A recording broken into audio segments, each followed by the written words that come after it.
Togo est fou. Le Togo à votre portée.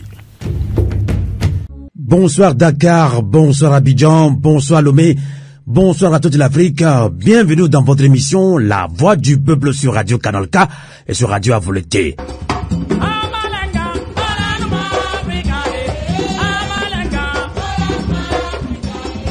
Débat panafricain. Macky Sall renonce à briguer un troisième mandat présidentiel.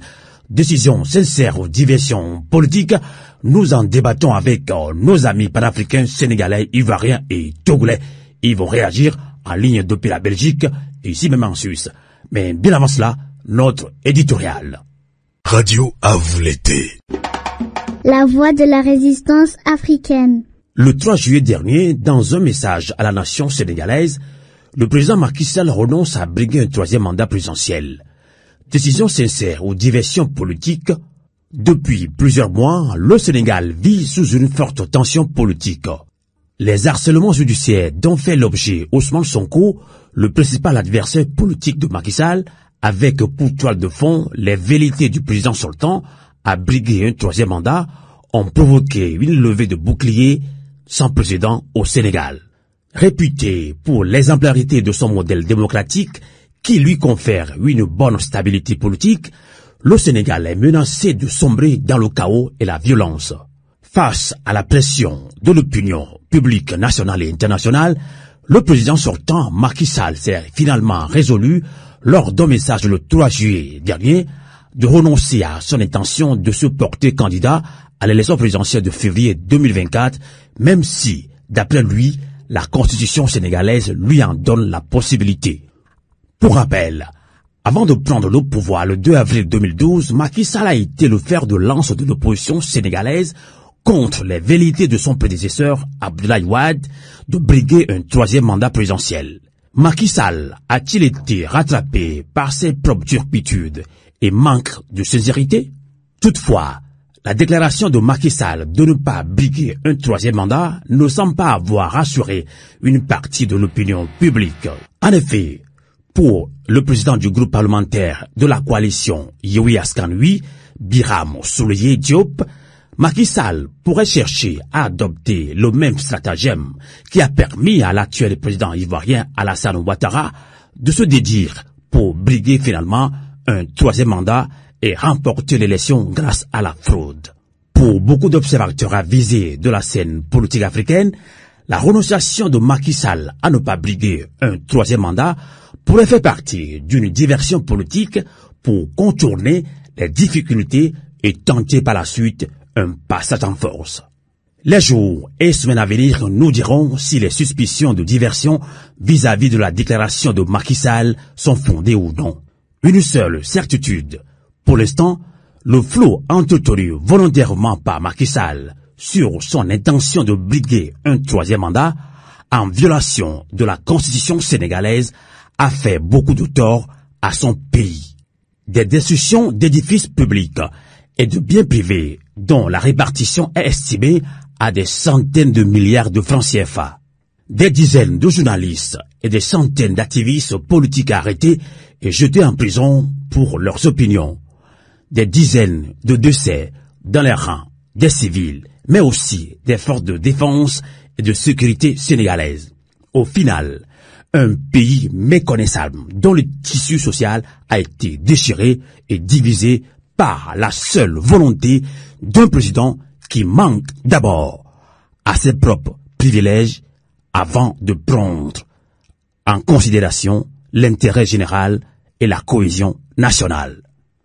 Combien de vies humaines faudra-t-il encore sacrifier au Sénégal pour que ce grand pays retrouve la quiétude volée et la cupidité humaine? Macky Sall pourrait-il trouver des ressources pour prouver aux populations sénégalaises qu'elles ont eu raison de lui avoir fait confiance en avril 2012 face à Abdoulaye Wade? Quelles leçons la jeunesse africaine et les dirigeants politiques, tant de l'opposition et de la majorité présidentielle, devraient-ils tirer et retenir des dégâts et désordres causés par les manœuvres politiques périlleuses visant à s'éterniser au pouvoir contre la volonté populaire?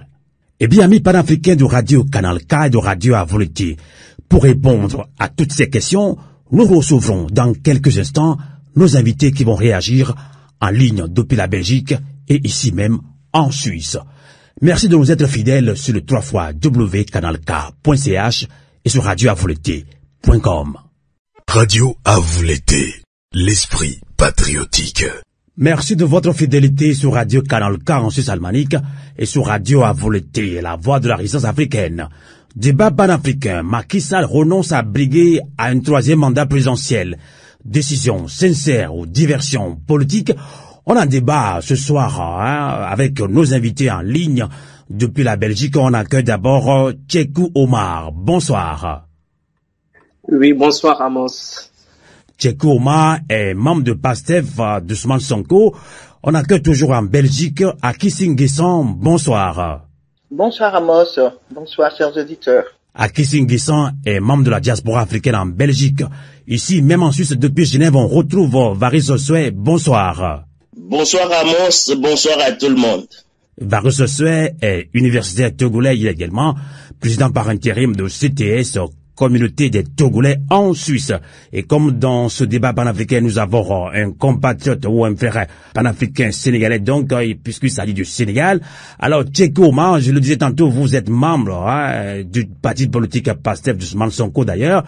Je pense que la décision a été finalement prise par Macky Sall, justement, dans un message à la nation sénégalaise et surtout africaine également, qui attendait ce message-là de Macky Sall. Est-ce que c'est une décision tardive? Quelle est votre réaction, Tchekou Omar? Est-ce que vous êtes satisfait de cette décision ou est-ce que cette décision est à féliciter, selon vous? Merci beaucoup Amos. Tout d'abord, avant que je commence mon intervention, je tenais quand même à saluer mes co-débatteurs panafricains avec qui je partage l'émission. Donc par rapport à la question que vous m'avez posée, en fait, le fait que le président Macky Sall a retardé sa candidature, donc sa non-candidature du moins, c'était juste pour moi une stratégie, voire même une diversion qu'il a essayé de mettre en place pour calmer les ardeurs, pour calmer la résistance que le peuple sénégalais a déjà mis en place. Donc, en fait, son objectif, selon moi, c'est d'abord essayer de nous faire croire qu'il ne veut pas un troisième mandat, ce qui est archiment faux. Parce que dans ses discours, ainsi que les stratégies politiques qu'il a mis en place depuis 2019, on voit bien que son objectif, c'est vraiment de pousser une troisième candidature. Maintenant, ce qu'il faut saluer vraiment, c'est la résistance du peuple sénégalais. C'est la résistance du peuple panafricain, qui se sont dit non à une troisième candidature, et pour moi, qui a quand même poussé le président Macky Sall, je dirais pas à renoncer de façon sincère, mais à revoir ses plans, et je ne sais pas, à revoir ses plans. Donc, du coup, vraiment, c'est à saluer, c'est à remercier le peuple sénégalais, qui aujourd'hui ont une victoire. C'est pas le président Macky Sall qui a une victoire, parce que je ne trouve pas dans ce qu'il a fait une victoire, parce qu'il a juste respecté la constitution sénégalaise. D'accord. Alors, Tchekou, pourquoi justement vous êtes trop sceptique là-dessus? Parce que le connaissant déjà depuis 2019, si vous voyez bien l'histoire du Sénégal depuis que le président Macky Sall est au pouvoir, on voit tous que son objectif vraiment c'est d'installer une pérennité au niveau du pouvoir. Parce qu'il a déjà fait ça avec Karim Wade. Il l'a éliminé il y a quelques années. Il l'a encore fait avec Khalifa Sall. Et aujourd'hui, il l'a fait avec le président Ousmane Sonko. Donc, son objectif, si tu as fait vraiment un objectif juste de faire une bonne gouvernance, t'allais pas éliminer tes opposants politiques. On est tous d'accord là-dessus. Donc, le fait qu'il continue quand même à essayer d'éliminer à chaque fois un opposant politique me pousse à dire que le président Macky Sall, son objectif ultime, c'est vraiment d'installer au pouvoir le plus longtemps possible. C'est la raison pour laquelle je reste sceptique. C'est la raison pour laquelle je lance des messages d'alerte pour que la population sénégalaise ne s'endorme pas et que le combat continue. Aki Nguessan, vous qui nous accompagnez également dans ce débat panafricain depuis la Belgique, la décision du président Macky Sall est-elle le fruit d'une longue et profonde réflexion ou plutôt le produit de pression populaire et internationale, comme vient de dire Tchekou Omar? Alors, est-ce que M. Macky Sall a pris une décision raisonnable, raisonnée? Moi, je ne suis pas sûr, en tout cas. Et comme dit notre ami Cheikh Omar, je crois que les Sénégalais doivent rester quand même vigilants, et très vigilants, ouvrir l'œil et le bon. Pourquoi? En 2020, en Côte d'Ivoire, M. Dramane Ouattara a fait exactement la même chose, sous la pression de la société civile. Il a fait exactement la même chose, pour se préparer à faire une torsion de la Constitution et à s'imposer à nouveau. Mais à Kissinguissan, le Sénégal n'est pas la Côte d'Ivoire. Ça, c'est ce qu'on dit. Mais on voit bien que les Sénégalais ne sont pas des Ivoiriens, je dirais plutôt. Mais la politique Alassane Ouattara n'est pas Macky Sall. Mais la politique france-africaine reste la même. D'accord. C'est le même agenda, c'est la même voie que la France utilise pour asseoir, ou en tout cas pour mettre ses sbires. Vous voulez insinuer que Macky Sall travaille pour la France-Afrique?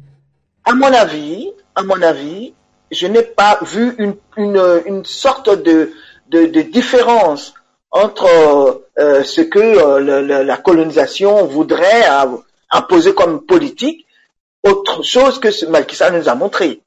Je n'ai pas vu une opposition, je n'ai pas vu un Macky Sall prendre des décisions qui libèrent le Sénégal réellement, même si les Sénégalais sont des démocrates. Je ne remets pas l'opinion des Sénégalais en question. D'ailleurs, c'est grâce à eux que actuellement, en tout cas en Afrique de l'Ouest, on peut parler de démocratie, parce qu'ils ont été jusqu'au bout, au temps de Wade, ils ont été jusqu'au bout, ils ont remporté la victoire. Mais ils ont remporté la victoire. Qui est venu à la place de Wade? C'est Macky Sall. Donc, on voit que Macky Sall ne suit pas cette option pour laquelle il s'est fait installer. Le Mali nous a démontré que quand le président actuel, enfin, la transition actuelle est arrivée, ils se sont rendus compte que le Mali était dépecé et est en train d'être vendu. Et est-ce que le fait que M. Macky Sall veut s'installer, veut faire un troisième mandat, c'est pas pour poursuivre justement cette politique france-africaine? Ça, c'est une question que j'ai envie de me poser. Tout à fait. Alors, Varus Sosoué, vous nous accompagnez également depuis Genève ici, même ensuite dans ce débat panafricain. Vous avez suivi le Sénégalais Tchekoma depuis la Belgique, Tchekoma à Kissinguissan.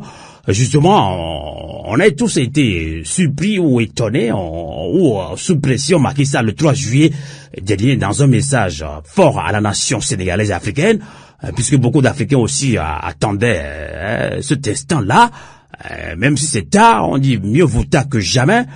Mais justement, il y a des dizaines de journalistes et des centaines d'activistes politiques arrêtés et jetés en prison pour leurs opinions, des dizaines de décès dans les rangs des civils, mais aussi des fonds de sécurité sénégalaises. Au final, le Sénégal devient un pays méconnaissable dont le tissu social a été déchiré, divisé par la seule volonté d'un président, justement Macky Sall, qui pense d'abord à ses propres privilèges avant de prendre en considération l'intérêt général et la cohésion nationale justement du Sénégal.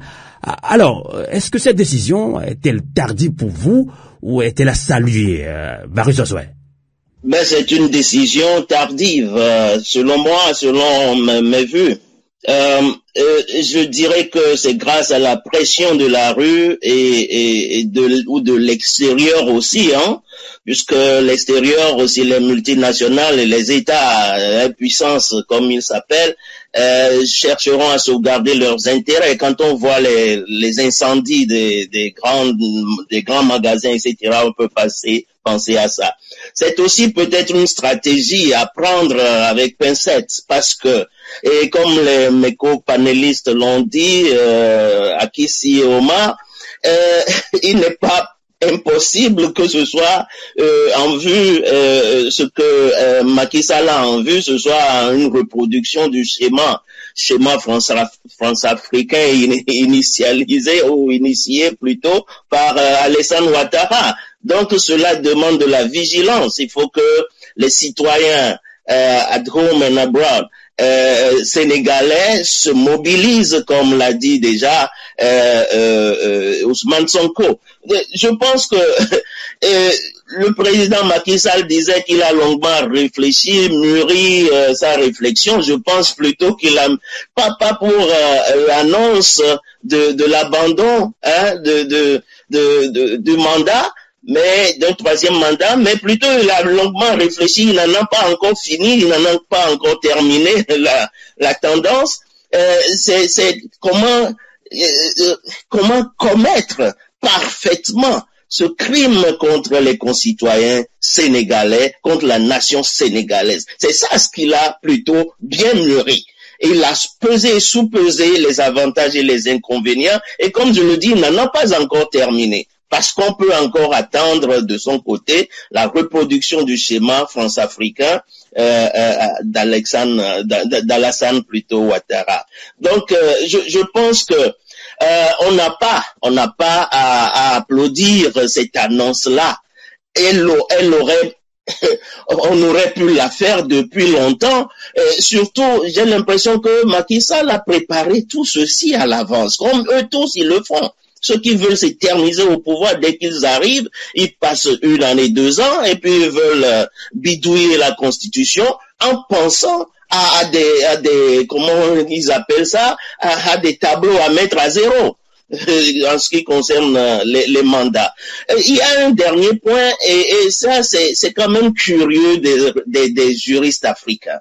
On tombe dans la sophistique qui consistait, cette sophistique-là, on en avait discuté longtemps, qui consistait à distinguer entre mandature et candidature. Comme si les candidatures, on pourrait les poser juste pour aller se bronzer au soleil. Non. Quand on pose la candidature, c'est en fait pour gagner. Donc cette distinction-là n'a rien à voir avec le principe constitutionnel à avoir en vue de façon constante et morale. Donc bon, moi c'est ce que je pense de cette annonce-là. D'accord. Et on ne va pas placer ça sous le sceau de la sagesse et de la réflexion mûrie. Mais si c'est une réflexion mûrie, c'est par rapport au crime qui était en vue. D'accord. Et non pas la sagesse politique. D'accord. Tchéko Oumar, depuis la Belgique, je rappelle que vous êtes membre du PASTEF, parti politique d'Ousmane Sonko. Alors, que pense justement le Sénégalais lambda, puisque je sais que vous avez des informations qui nous viennent directement de Dakar ou dans plusieurs villes et villages du Sénégal. Vous êtes très proche également des populations sénégalaises. Alors, par rapport à son projet de 3e mandat, il y a eu des morts, des harcèlements judiciaires, des journalistes qui sont menacés.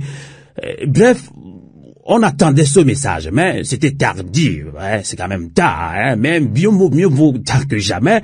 Alors, est-ce que ce qui se joue au Sénégal, est-ce l'enracinement de la démocratie ou la minéralisation du système France-Afrique, Tchéko Oumar?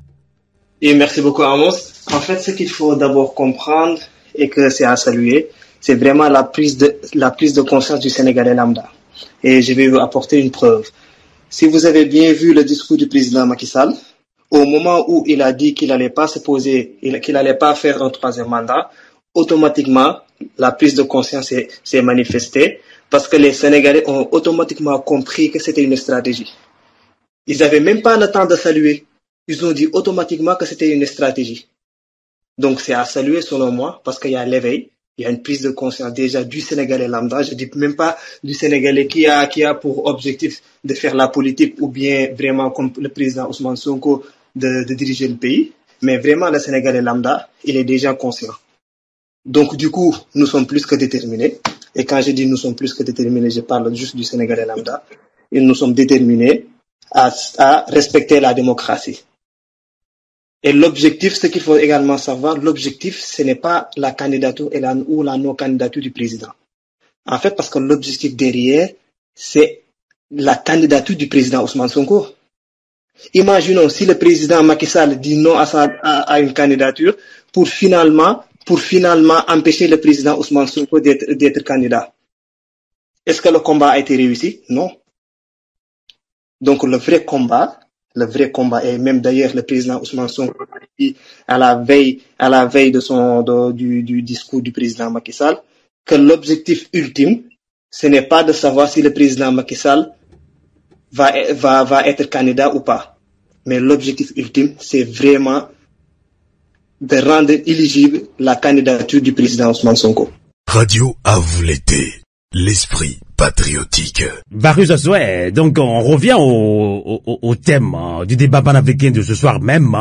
Macky Sall renonce à briguer un troisième mandat présidentiel, décision sincère aux diversions politiques. Vous êtes clair, hein, pour vous c'est une diversion. Il y a eu justement en pleine crise, il y a eu un dialogue initié par Macky Sall, un dialogue selon beaucoup de Sénégalais n'est pas inclusif, mais ce dialogue a permis ou bien permet maintenant à Karim Wade et à Khalifa Sall d'être également candidats. Qu'en est-il d'Ousmane Sonko? Qu'est-ce qui va se passer? Selon vous, beaucoup d'Africains, oui, sont méfiants, disent oui, déjà, des fois on crée des opposants, il y a des faux opposants, le blâme se pose également dans votre pays le Togo, il y a des vrais, des faux opposants. Donc, on ne dit pas aujourd'hui dans cette émission qu'il y a que Ousmane Sonko qui est le vrai opposant quand même, hein. Il faut quand même se méfier, Varus Asoué. Ousmane Sonko, c'est l'opposant radical, comme on le qualifie. L'opposant intègre. Et donc, tout se passe comme si, lui, il est déjà condamné, il est hors course. Dans la tête, dans l'esprit de la plupart des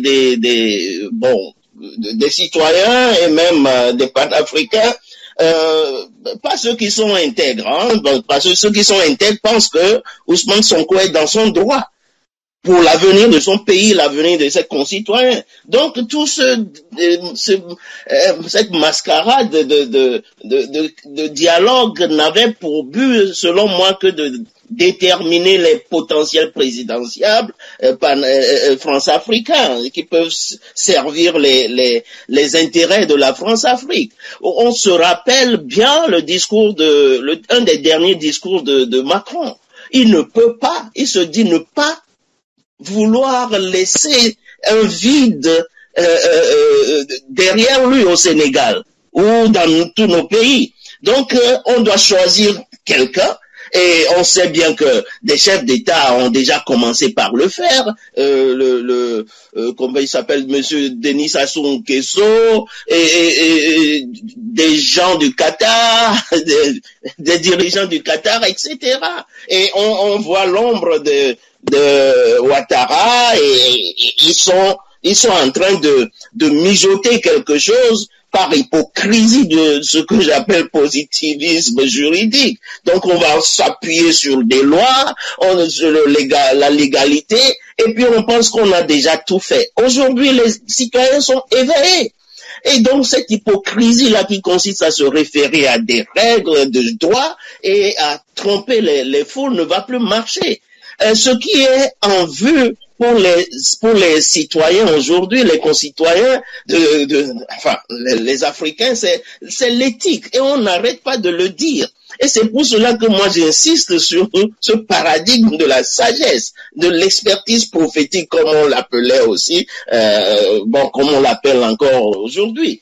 Donc des gens qui ont une vision vraiment bénéfique pour le pays, une vision sur le long terme pour le pays, pour leurs concitoyens, pour le développement de l'Afrique. Au lieu de cette justice là aux bottes des fantoches de présidents et d'une communauté internationale qui n'est là que de nom. Non, je pense que ce dialogue-là a eu bien lieu, mais mes copanélistes ont bien compris l'enjeu. L'enjeu, c'est juste d'écarter Sonko parce qu'on n'en a même pas parlé.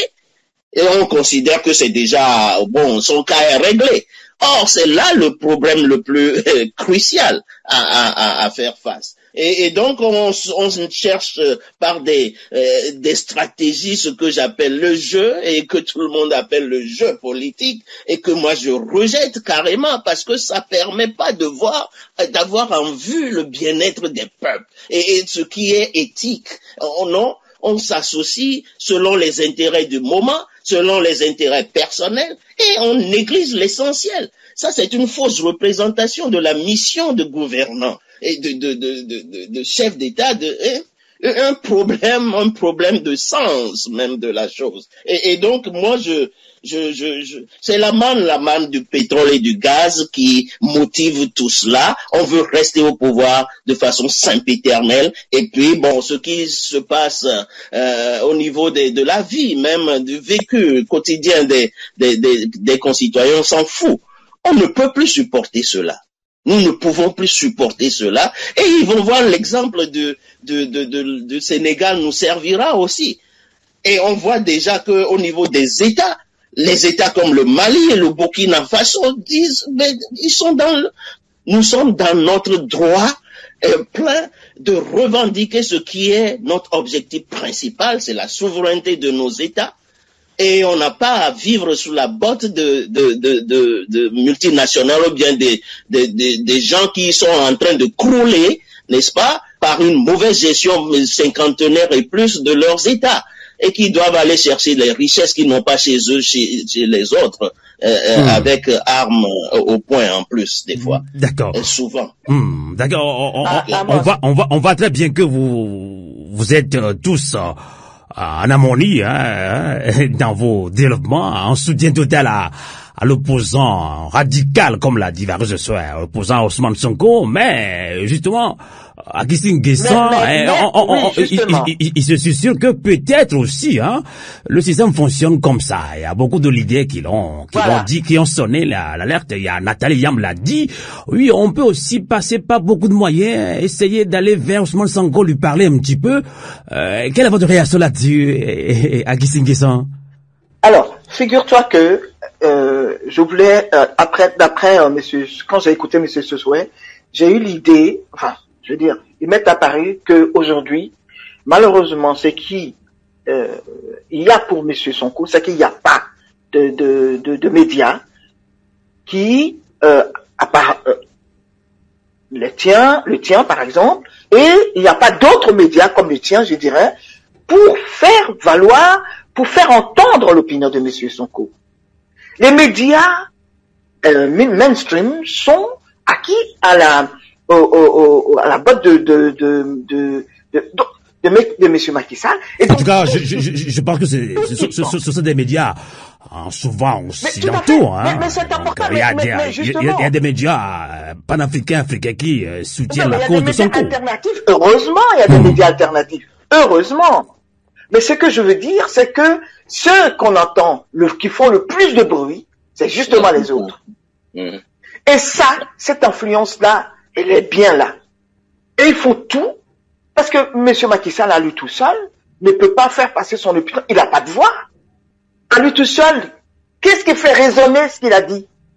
Ce sont ces médias-là qui font résonner ce qu'il a dit, qui est arrivé à nous, qui est arrivé à tout le monde.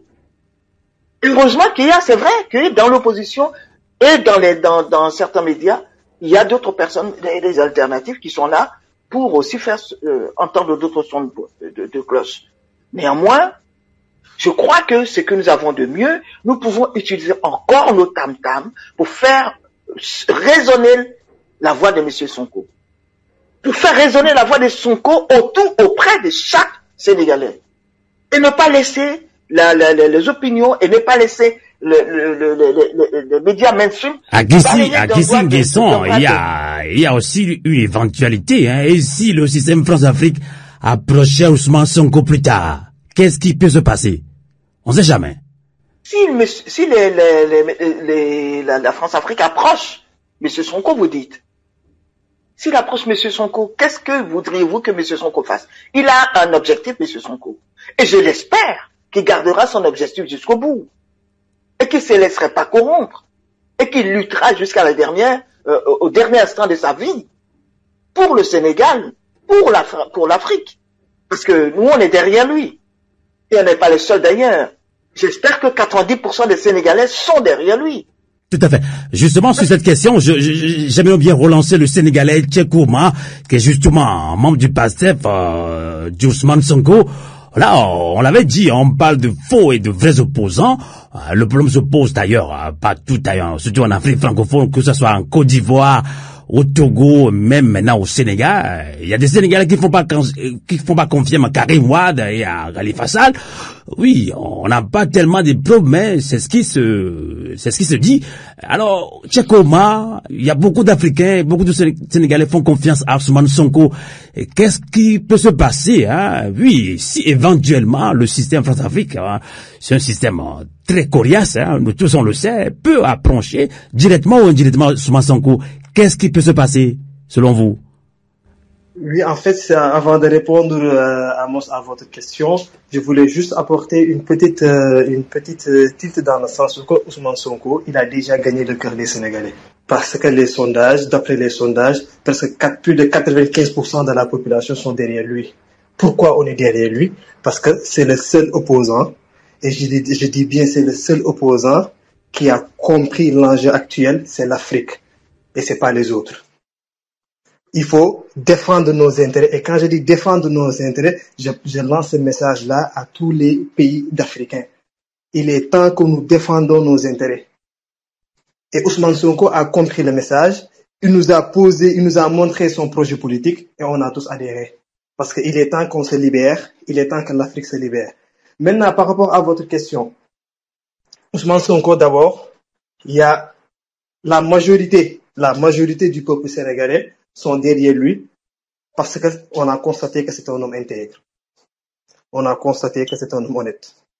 On a constaté que c'est un homme qui a des valeurs, qui a des principes et qui a des objectifs clairs et transparents surtout.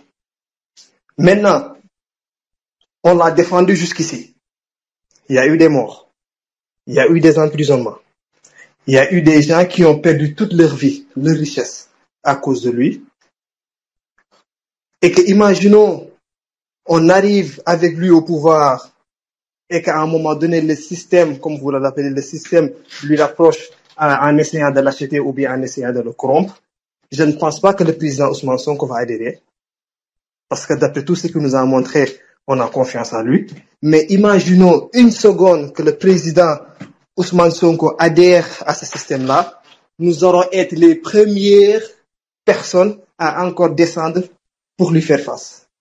Parce qu'on a compris le jeu. Le jeu maintenant, ce n'est pas Ousmane Sonko, ce n'est pas Macky Sall, ce n'est pas Alassane Ouattara. Le jeu, c'est l'Afrique. Le jeu, c'est le panafricanisme. Et actuellement, c'est ça le message qu'on doit véhiculer de Marcus Garvey, de Thomas Sankara, en passant par Cheikh Anta Diop. C'est ça le message qu'on doit essayer de véhiculer. Que l'Afrique ne se développera jamais tant que les panafricains ne sont pas mis en devant. Ça, c'est l'objectif. Maintenant, si Ousmane Sonko décide de pencher dans l'autre côté, on fera face à lui. On lutte avec lui actuellement pour qu'il accède au pouvoir parce qu'on a confiance en lui. Et si un jour, je le souhaite pas, il se met dans l'autre sens, on sera les premiers, nous les panafricains, à descendre et faire face à lui. D'accord. Radio à vous l'été. La voix de la résistance africaine. Radio à vous l'été. La voix de la résistance africaine. Avant d'en arriver là, justement, Tchekou Oma, justement des observateurs avisés de la scène politique, économique sénégalaise et tout comme africaine soutiennent que l'enjeu, c'est avant tout la préservation des intérêts français et n'en veulent pour preuve que l'attribution de l'exploitation de la manne pétrolière sénégalaise à Total, pourtant classé 5e en rang des soumissionnaires et présentant la plus mauvaise offre. Alors cette attribution avait d'ailleurs provoqué la démission avec fracas du ministre de l'énergie et du développement des énergies renouvelables à l'époque. Qu'en pensez-vous et qu'en dites-vous?